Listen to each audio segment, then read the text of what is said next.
now calling AG Woodward, and on deck would be a Nicole Fortune. That's correct. Thank you. Welcome, Mr. Woodward. Thank you, Representative Myler and committee. I'm opposed to this legislation. And before I go any further, I want to say that I thank those who are trying to keep our children safe. I'm a grandfather now, but I put 2 kids through New Hampshire schools, and I'm 64. Spent 20 years in the United States Marine Corps as a gunnery sergeant, retired. There's my ID card.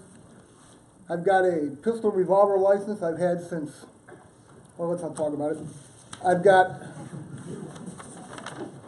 NRA personal protection inside the home, outside the home, advanced personal protection outside the home. None of these are matter.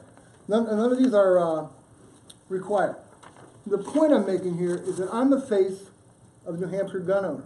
I'm the guy that you want to keep out of your school. I'm a retired Marine. I'm a father. I've never been arrested, never been cited. Every time I get this pistol revolver license, I go through a background check. I happen to like firearms, and I buy quite a few of them. And I can tell you in the last year alone, I've probably gone through 25 background checks.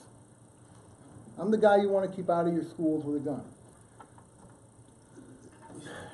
The signs don't work. And I'll leave you with this. I have a friend who lived down in Connecticut. He moved up here, and he bought a little place up in Warner, and they wanted to grow some chickens, and they've got a dozen chickens. And about a week after they did this, 2 of them were missing. 2 weeks later, they had about 4 or 5 missing. So I saw him down at the Home Depot, and I said, "What are you doing?" He says, "I'm looking for a sign." I said, "What kind of sign?" He says, "I'm looking for a sign that says no coyotes." He couldn't find one. And sooner or later, his chickens were all gone, and he's got no coyotes. And nobody listens to these signs. Nobody. You think this young lady that was in here, the representative, just said that she's afraid to be around guns. I probably stood next to her in the store. She never knew it. I could be inside your school and you would never know it. But if something happened, I'm the guy, and the rest of these folks in here with pistol revolver licenses, we're the people who are going to take action and help you. If you keep us out of your schools, the only thing we're going to be able to do is like this principal down at Sandy Hook and the coach down in Parkland. We're going to throw our bodies over the kid to save 1 kid at a time.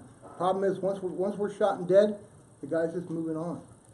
It's just moving. So I'm just going to ask you, no matter how hard you try, no matter how hard this committee or any committee or anywhere in the United States, we want to do 2 things. We want to keep God out of our schools, and we want to keep guns out of our schools. But when that shooter shows up, I guarantee you, you're going to be praying to God that a man with a gun shows up to defend your children. It's a hot button issue. I'm passionate about it, and I thank you for trying to help our children, but this is not the way to do it. Thank you, Mr. Woodward, for sharing your story. Any questions of the presenter? None appearing. Thank you.